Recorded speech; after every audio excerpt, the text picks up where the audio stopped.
Na mpenzi mtazamaji, taarifa hii imetumisha taarifa yetu ya habari kwa siku ya leo, na tukielekea katika swala la kipima joto lililohoji, je, ujio wa Jerumani katika shule ya Ndwika ni kwa ajili ya wanafunzi wa exchange tu au shule kwa ujumla?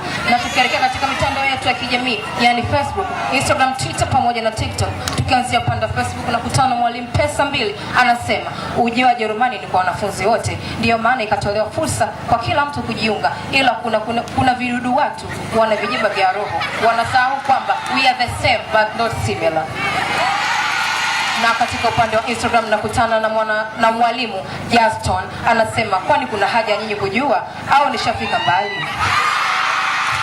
Tukielekea katika mtandao wa Twitter, yani nikimaanisha mtandao wa X, nakutana na wanafunzi wa kidato cha 5 Abigail Swai anasema, hatukatai jamani, ni wa shule nzima, lakini natuuma sie tuenda pepo kwa hawa Wajerumani inahusu.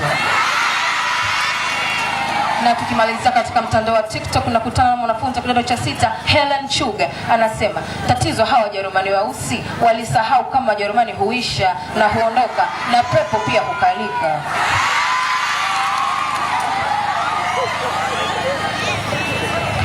Unaweza kutuma maoni yako mbalimbali katika mitandao ya kijamii, yani Facebook, Instagram, Twitter pamoja na YouTube kama www.ndwikatv.org.tz.